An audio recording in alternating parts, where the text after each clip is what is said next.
चलिए आज की क्लास में हम लोग देखते हैं जो बहुत ही इम्पोर्टेंट टॉपिक है।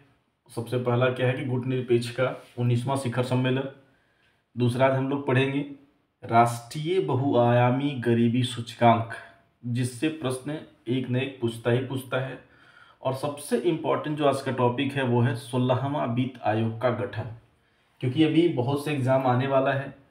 तो वित्त आयोग, क्योंकि अभी अभी 15वां वित्त आयोग का कार्यकाल खत्म होने वाला है हुआ है, और उसका जो रिपोर्ट है उस पर जो काम हो रही है 25 में खत्म हो जाएगा, और अप्रैल 2026 से 16वां वित्त आयोग का जो सिफारिश आएगी उस पर काम होगा। तो अभी 16वां वित्त आयोग का गठन हुआ है, उसके बारे में चर्चा करेंगे। उसमें थोड़ी सी पॉइंट ये होती है कि पूछता है कि 16वां वित्त आयोग के अध्यक्ष किसे बनाया गया है, ये सबसे इम्पोर्टेंट है।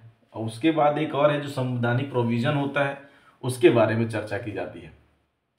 तो सबसे पहले हम लोग देखते हैं कि गुटनिरपेक्ष जो है कि गुटनिरपेक्ष का 19वां शिखर सम्मेलन कहाँ हुआ।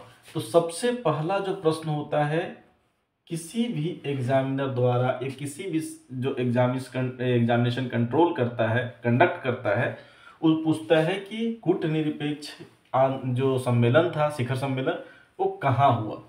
तो ये कहाँ हुआ, सबसे पहला जो हम यहां से लिखते हैं कि कहाँ हुआ है। गुटनिरपेक्ष का 19वां शिखर सम्मेलन कहाँ हुआ, तो यह हुआ है युगांडा। कहाँ हुआ है? युगांडा के कपाला में। युगांडा के कपाला में, ठीक है। 19वां गुटनिरपेक्ष का 19वां शिखर सम्मेलन युगांडा के कपाला में संपन्न हुआ। कहाँ हुआ? युगांडा के कंपाला में संपन्न हुआ। कंपाला में संपन्न हुआ। इस वर्ष का जो विषय इसका था, कल ही बताए थे हम लोग कि विषय में कंफ्यूज ना होंगे, क्योंकि कई जगह पे विषय देता है और कई जगह पे थीम पूछ देता है कि इसका थीम क्या था। क्लियर? कई जगह पे क्या कहेगा, विषय की बात करेगा, तो कई जगह पे इसकी थीम की चर्चा कर देगा कि 19वां शिखर सम्मेलन का थीम क्या था। ठीक है, किसका? गुटनिरपेक्ष के 19वां शिखर सम्मेलन का थीम क्या था। उसमें 4 अलग अलग दे देंगे। जैसे अभी हाल ही फिलहाल में हम लोग जो कल पढ़े उसके बारे में भी थीम थी, दो यहाँ भी थीम है। तो थीम पूछता है ताकि लोग कंफ्यूज हो जाए। तो इसका क्या थीम क्या था? साझा वैश्विक समृद्धि। वैश्विक समृद्धि, साझा वैश्विक समृद्धि के लिए सहयोग में वृद्धि। समृद्धि के लिए सहयोग में वृद्धि, यानी हम वैश्विक समृद्धि की बात करते हैं। गुटनिरपेक्ष क्या करता है? वैश्विक समृद्धि की बात करता है और वैश्विक समृद्धि के लिए सहयोग बहुत जरूरी है। बिना सहयोग से कहीं भी कभी भी कोई विश्व में अपने आप नहीं विकास कर सकता है। तो वैश्विक सहयोग का होना बहुत जरूरी है, और इसी के साथ हमें समृद्धि प्राप्ति होती है। तो इसका ही थीम था गुटनिरपेक्ष का 19वां शिखर सम्मेलन का, कि साझा वैश्विक समृद्धि के लिए सहयोग में वृद्धि करना। अभी अभी जो है इसमें अब भी कहा जा सकता है, ये पूछ सकता है ये प्रश्न कि वर्तमान में इसके सदस्यों की संख्या कितनी है। भारत भी इसका सदस्य है, याद रखेंगे। वर्तमान में सदस्य कितने हैं इसका, बताइए। तो 101 सदस्य हैं। कितना है? 101 सदस्य है। और जो सबसे नया सदस्य है वो कौन सा है?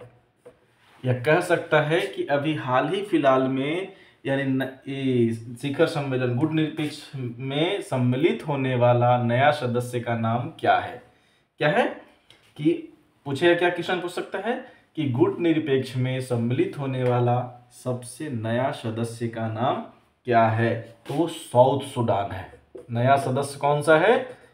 South Sudan. साउथ सूडान है जो भी गुटनिरपेक्ष में सम्मिलित हुआ है।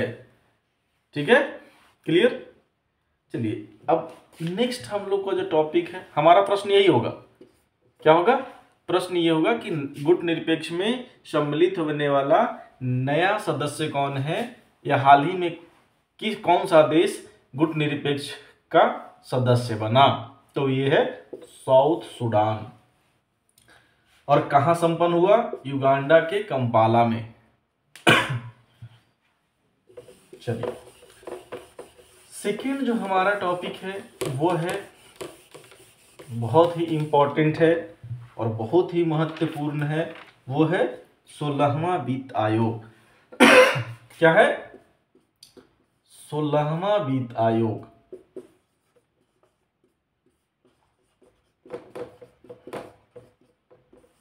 ये सबसे इंपॉर्टेंट टॉपिक है हमारा 16वां वित्त आयोग।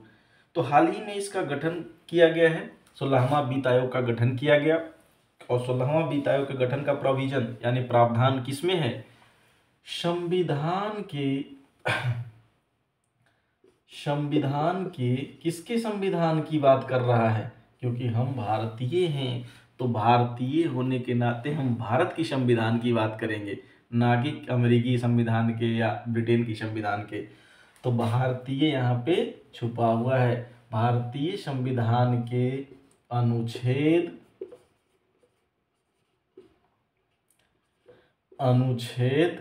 281, क्लियर, 281 में किसका प्रोविजन है, वित्त आयोग के गठन का प्रोविजन है। किसका है, वित्त आयोग के गठन की प्रोविजन है, किसमें, अनुच्छेद 281 में, यानी भारतीय संविधान के अनुच्छेद 281 के तहत वित्त आयोग का गठन किया जाता है। किसकी मंजूरी पे, लेकिन वित्त आयोग का गठन जो होगा वो राष्ट्रपति के मंजूरी के बाद होगा।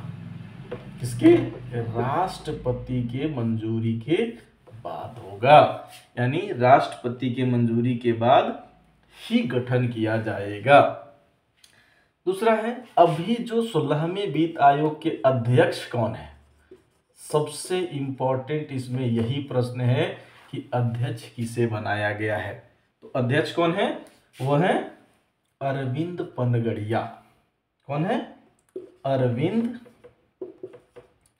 पनगड़िया।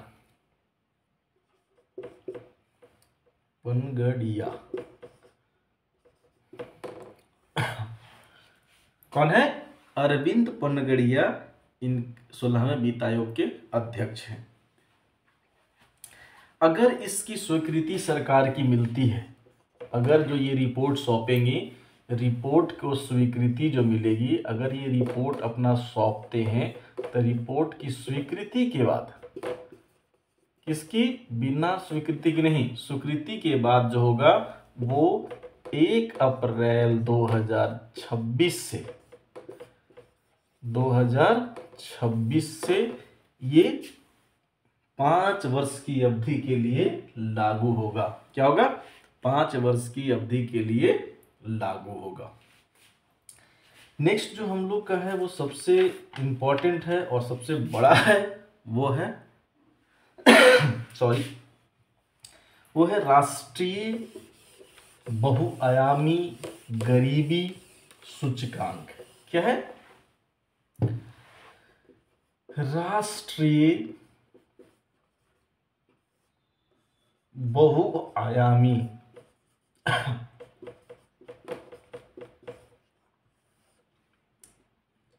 गरीबी सूचकांक।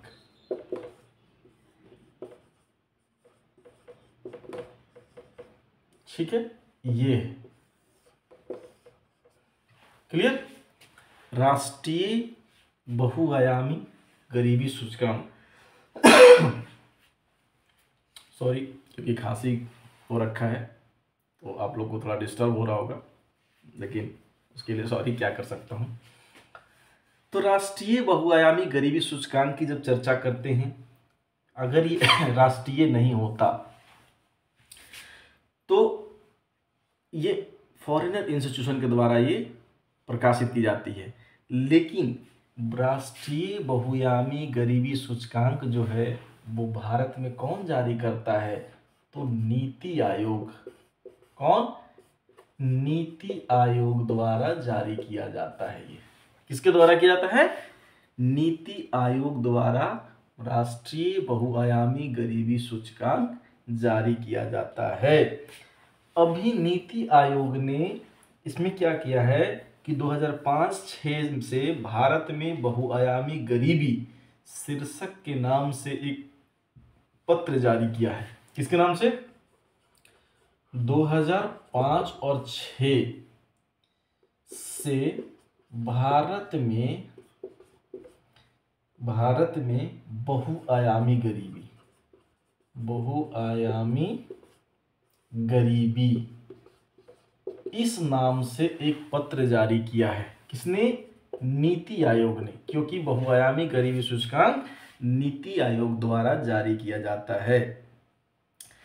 अब इसकी गणना के लिए या इसकी एमपीआई यानी बहुआयामी गरीबी सूचकांक की जो वैल्यू होता है वो वैल्यू का निर्धारण कैसे की जाती है कि ये बहुआयामी गरीबी सूचकांक है? पहला तो ये कि बहुआयामी गरीबी सूचकांक जारी किसके द्वारा किया जाता है? नीति आयोग द्वारा। राष्ट्रीय बहुआयामी गरीबी सूचकांक, ना कि बहुआयामी गरीबी सूचकांक। और दूसरा कि यह है क्या? राष्ट्रीय बहुआयामी गरीबी सूचकांक है क्या? तो ये और कुछ नहीं, गरीबी का आकलन करने का एक मापन पद्धति है या विधि कह सकते हैं। क्या है? गरीबी का आकलन करने के लिए एक मापन विधि है। हम लोग बहुत न्यूज में सुनते हैं गरीबी मिट गई, गरीबी कम हुआ है, गरीबी बढ़ गया है, गरीबी बहुत ज़्यादा आ चुकी है भारत में। तो उसको मापन कौन करता है? उसकी कैसे वैल्यू निकलती है कि वो गरीब है? तो उसकी वैल्यू के निर्धारण करने के लिए क्या करता है? दो प्रकार से होता है। एक तो होता है हेड काउंट रेशियो, एक होता है हेड काउंट रेशियो। अब इसका डिटेल्स पढ़ने के लिए हमें पढ़ाना क्या पड़ेगा? आपको इकोनॉमिक्स। जब इकोनॉमिक्स का क्लास चलेगा तब हम हेड काउंट रेशियो क्या होता है और निर्धनता की तीव्रता के गुना करके क्या होता है, एक हेड काउंट रेशियो और एक निर्धनता की तीव्रता। निर्धनता की तीव्रता, इसका कहने का ये अर्थ हुआ कि कितने तीव्र गति से निर्धनता बढ़ रही है। तो इसके द्वारा हम वैल्यू निकालते हैं। क्या निकालते हैं? इसी के द्वारा हम राष्ट्रीय बहुआयामी गरीबी सूचकांक की या बहुआयामी गरीबी सूचकांक की वैल्यू निकाला जाता है, यानी मूल्य निकाला जाता है। तो अभी देखते हैं कि ये तो 2000 जो है 13-14 से कहते हैं ना कि हेड काउंट रेशियो में अभी इस पे एक प्रश्न पूछा गया है कि हेड काउंट रेशियो यानी ऐसे क्वेश्चन पूछता है कि हाल ही में चर्चा में रहे हेड काउंट रेशियो किससे संबंधित है या किसके मापन से संबंधित है? तो क्या है? गरीबी के मापन से संबंधित है। हेड काउंट रेशियो किससे संबंधित है? गरीबी के मापन से संबंधित है। तो 2013-14 के अभी क्या है कि हेड काउंट रेशियो में कमी आई है। कितना? 2013-14 में ये 29% लगभग था। कितना था? 29%, यानी 29.17% था, जो घटकर कितना हो गया है? घटकर 2022-23 में ये हो गया है 11.28%। कितना? 11.28% हो गया है घट करके 22-23 में। अब देखिए कितना था? 29 था, कितना है? 11 है, तो कमी हुई है लगभग। तो अब ये देखते हैं कि किस में कमी हुई है? हेड काउंट रेशियो में। और जो गरीबी बहुआयामी गरीबी सूचकांक है वो सिर्फ गरीबी को नहीं कहता है कि आप खाने के लिए हो गया आपको तो आप गरीबी से मुक्ति पा गए। बहुआयामी गरीबी सूचकांक के कई आयाम हैं। क्या है? कई आयाम हैं जो मुख्यतः 3 प्रकार के हैं। इसके जो आयाम है वो 3 है और संकेतक कितने होते हैं 10। संकेतक कितना है, एक बार पूछा है कि राष्ट्रीय बहुआयामी गरीबी सूचकांक के संकेतक कितने हैं, तो 10 संकेतक है। कितने हैं 10 संकेतक है और 10 संकेतक और इसके 3 आयाम है। कितने हैं 3 आयाम है। वो कौन कौन है 3 आयाम, स्वास्थ्य,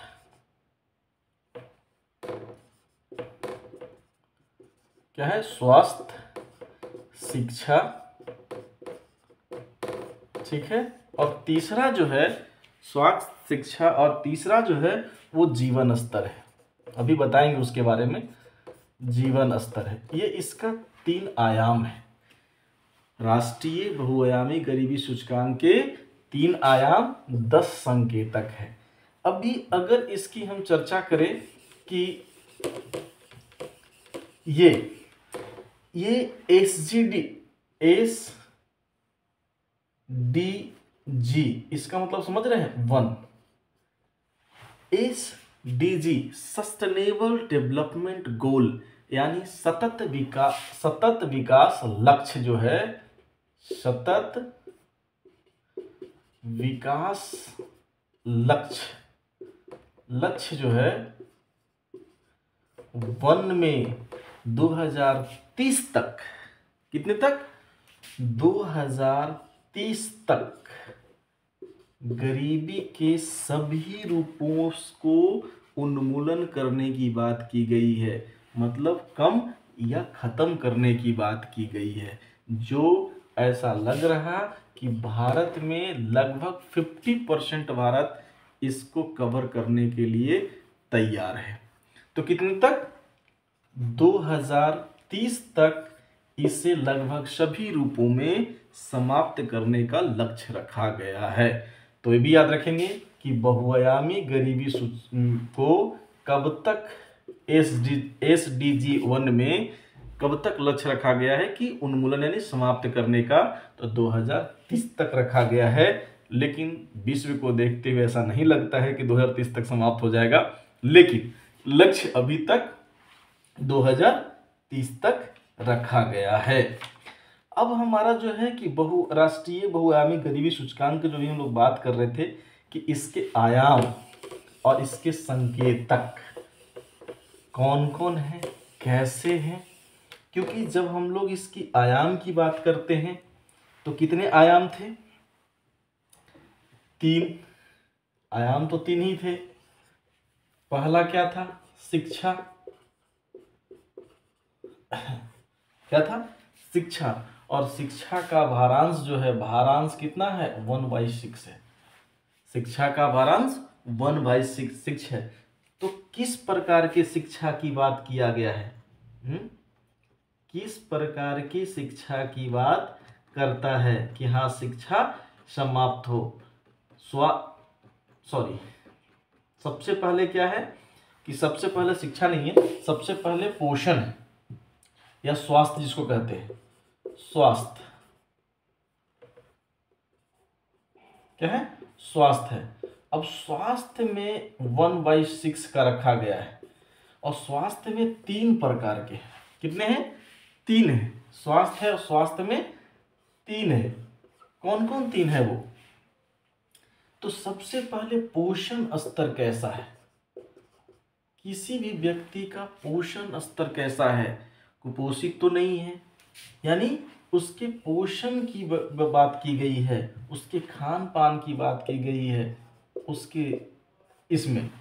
दूसरा इसका है कि बाल एवं किशोर मृत्यु दर क्या है, किसी भी राज्य या देश का बाल या किशोर मृत्यु दर एवं बाल एवं किशोर मृत्यु दर, मृत्यु दर क्या है। तीसरा है प्रसव होने के बाद, जो महिला का प्रसव होता है तो प्रसव होने के बाद क्या है, प्रसव पूर्व जो बात की गई है और प्रसव बाद, प्रसव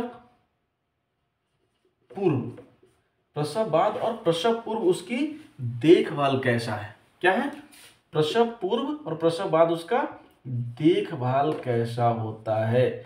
जैसे नहीं कहते अभी कि उसको फोलिक एसिड की गोली चाहिए, या उसे बीमार कमजोरी है तो उसके लिए क्या कहते हैं, उसे आयरन की गोली चाहिए। तो ये सब जो चीज़ें दी जाती है, टेटवेक चाहिए, तो कई ऐसे चीज़ें हैं जो स्वास्थ्य के अंदर आते हैं। और इसके अंदर क्या है, राष्ट्रीय बहुआयामी गरीबी सूचकांक का एक आयाम है। क्या है, आयाम है। दूसरा जो हमारा आता है वो है शिक्षा। क्या है, वो है शिक्षा। जब हम शिक्षा की बात करते हैं तो शिक्षा किस स्तर का होना चाहिए, तो एक तो स्कूली शिक्षा के वर्ष कि आपने स्कूल में कितना दिन समय बिताया है। क्या है, एक स्कूली शिक्षा की बात करते हैं। और दूसरा जो होता है विद्यालय में उपस्थिति क्या है आपकी। क्या है, विद्यालय में उपस्थिति क्या है। दो चीजें होती है, एक विद्यालय में उपस्थिति और दूसरा स्कूली शिक्षा के वर्ष कि आपने स्कूली शिक्षा का कितना वर्ष व्यतीत किया है। ये शिक्षा से संबंधित होता है। और जो सबसे इम्पोर्टेंट इसमें रखा गया है, ये दोनों तो गरीबी सूचकांक में भी है, लेकिन बहुआयामी बनाने का अर्थ क्या हुआ, इसको एडवांस बनाना। तो सबसे जो इम्पोर्टेंट रखा गया है इसमें, और वो है जीवन स्तर। क्या है, इसका जीवन स्तर की बात की गई है, यानी जीवन स्तर में सुधार। तो कैसे कैसे कह सकते हैं, किस प्रकार के जीवन स्तर के सुधार, किसे जीवन स्तर का सुधार किया जाता है। क्या खाना पीना खा लिए अच्छे तो जीवन स्तर का सुधार हो गया, नहीं। जीवन स्तर के सुधार में क्या क्या आनी चाहिए, जैसे अधिकांश महिलाओं को आपने देखा होगा गोबर पे खाना बनाते हुए, यानी जिसको उपले बोलते हैं। उपले उपले पे खाना बनाती है, नहीं, बल्कि खाना पकाने के लिए स्वच्छ ईंधन की आवश्यकता रहना चाहिए। खाना पकाने के लिए कैसा ईंधन, ईंधन की आपूर्ति हो। ये जीवन स्तर की सुधार में सुधार कर सकता है। दूसरा, सैनिटेशन कैसा हो, सैनिटेशन स्वच्छता की बात की जाती है। तीसरा है पीने योग्य पानी, सबको स्वच्छ जल मिले। नारा है ना, क्या नारा है, पीने योग्य पानी, यानी सबको स्वच्छ जल की आपूर्ति हो। हर घर जल योजना इसी के तहत तो है, ताकि जीवन स्तर में सुधार लाया जा सके। दूसरा, विद्युत की आपूर्ति हो, विद्युत की आपूर्ति। ठीक है, अगर विद्युत की आपूर्ति नहीं होगी तो कैसे आदमी जी पाएगा, क्योंकि सबको जीना है, रहना है, गर्मी बढ़ रही है ना। ये सब कहने की बात है, लेकिन इसमें विद्युत की आपूर्ति भी है। दूसरा, आवासन यानी रहने के स्थान। ठीक है, और सबसे इंपॉर्टेंट चीज है आपके पास धन, मनी। तो पैसा रखेंगे कहाँ, अगर जब आपके पास संपत्ति होगी, चाहे कुछ भी हो, थोड़ा ही हो, जो भी हो, जो जीविकोपार्जन के लिए मान्य हो।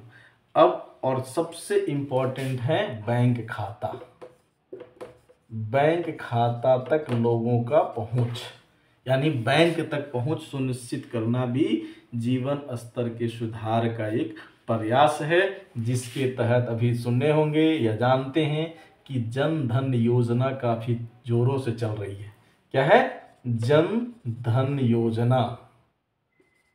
जन धन योजना के तहत काफी खाते खुलवाए गए हैं और वो फायदेमंद भी हुआ है। कई महिलाएं को खाता खुली है, जो लोग नहीं जानते थे बैंक के बारे में जाने के लिए, जो बैंक से परिचित नहीं थे, उनका भी आज बैंक अकाउंट है और वो अच्छे से पैसे को ट्रांजैक्शन कर पा रहे हैं।